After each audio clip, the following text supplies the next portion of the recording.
Let us look at how do we approach a patient presenting with preterm labor. A patient comes to your OPD or your triage area complaining of pain in abdomen and altered vaginal discharge, and you are unable to make out whether it's a PROM, whether she is having urinary problems, or whether it's something else. And then, of course, how are we going to place the various kinds of screening techniques that we have, or the diagnostic techniques like the free fibronectin levels or the PAMG in this entire algorithm. So let's see that a woman has come to you at less than 34 weeks of gestation with symptoms of preterm labor. So what's very important is, after you have done her general assessment, looked at her per abdominal examination to identify the uterine activity and definitely rule out a very highly tonically contracted uterus, confirm the fetal heart activity, and then perform a per speculum examination. Always avoid doing an immediate per vaginal examination. Do a per speculum examination so that you can avoid unnecessarily stimulating the cervix and releasing her inherent fibronectin levels to inoculating her with an infection. And secondly, this also gives you an opportunity to do various tests. So if there is an obvious PROM which is seen, you are seeing actual liquor inside the speculum, then naturally your treatment protocol changes. But if you see that there are maybe evidences of infections, or maybe there is a discharge which you are not sure whether it is a PROM or whether it is vaginitis, and then you decide to wonder whether this patient is going to go in labor, should I now perform the fetal fibronectin test or the PAMG1 test. So always do a speculum examination, direct the speculum to the posterior fornix of the vagina, and then looked at the pooled secretions there. If the patient has already started dilating, you may be able to even see the bulging membranes or the open cervical os. So then be gentle, just take the collections from the posterior fornix onto a swab. You can also use this opportunity at the same time to take a swab for vaginal assessment, vaginal infection assessment for culture and sensitivity, and you can also use the same swab to do the nitrazine test, which can tell you whether there is PROM. You can also take the secretions and perform the Fern test if you have no access to the PAMG1 or the fetal fibronectin test. As we know, PAMG1 is the placental alpha microglobulin 1 test, which is performed to predict spontaneous preterm birth.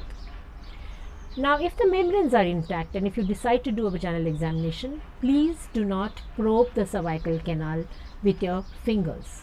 Gently do a transcervical vaginal assessment, which will tell you about the vaginal effacement, and that is the only thing that you need to know.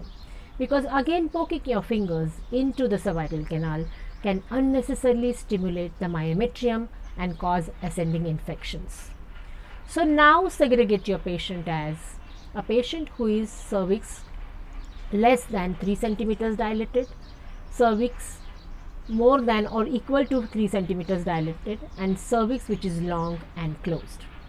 Now, if you have a patient who has a cervix which is long and closed, the contractions have subsided, there is no clinical evidence of preterm labor, just reassure the mother, and there is no need of doing the PAMG1 or the fetal fibronectin test.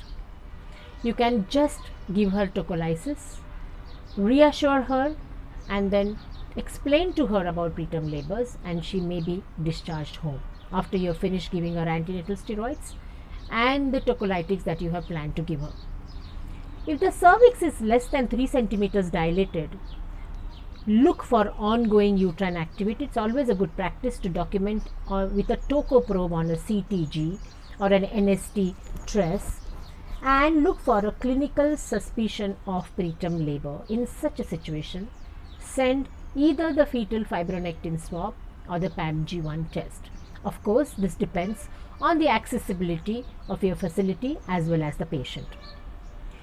If the cervix is more than or equal to 3 centimeters dilated, there is a regular uterine activity and the diagnosis is now a preterm labor, then we have to now treat preterm labor.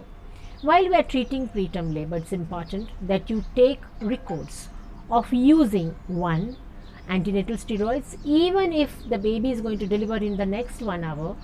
Giving at least a single dose of the antenatal steroid has improved the outcomes of these premature babies phenomenally. So, if you have time, always give her antenatal steroids. You can also consider giving a loading dose of magnesium sulfate, which can help in improving the neuroprotection of the baby. There is of course a concern of postpartum hemorrhage after the delivery, but this is a theoretical concern and it has not been proved beyond doubt that magnesium sulfate related relaxation of the myometrium would give rise to postpartum hemorrhage. Of course, when the cervix is more than 3 centimeters dilated, there is no reason why you should do the PAMG or the fetal fibrinorectin test. Now, when you have sent the FFN test in the patient who is going into imminent labor, if the test comes positive, treat for preterm labor by using tocolytics, corticosteroids and antibiotics per your hospital protocol. It's always a good practice to use a combination of an anaerobic such as metronidazole or secnidazole and azithromycin, which can be given orally and which will help taking care of a broad spectrum kind of a spectrum, or you can consider giving 1 gram of any of the cephalosporins or maybe 2 grams. Do not give unnecessary extended antimicrobials because they are known to disturb the probiotic milieu in the vagina and inside the intestine. Consider transfer of this patient to an appropriate level of care. If you are not able to cater to this baby, rather than delivering the patient with you and then putting the baby into an ambulance and sending to a NICU, it would be better that there is a in utero transfer for better perinatal outcomes. If the PAMG or the FFN test comes negative, reassure the mother. Follow up again with an endovaginal ultrasound of the cervix if available, so that you can identify whether the internal cervical os is closed or opening. Treat for bacterial vaginosis if it's present, and we all know that many times BV can be asymptomatic, and the treatment is simple by giving clindamycin and by giving the nystatin pessaries, or you can consider giving her oral azithromycin and secnidazole, and consider to repeat the test in 7 to 14 days if symptomatic and if you find it necessary. So this is a general algorithm which I have told you about how to approach a patient who has presented with preterm labor symptoms. We have already said in our other videos about the details of how these tocolytics can be used and the details of the antenatal steroids.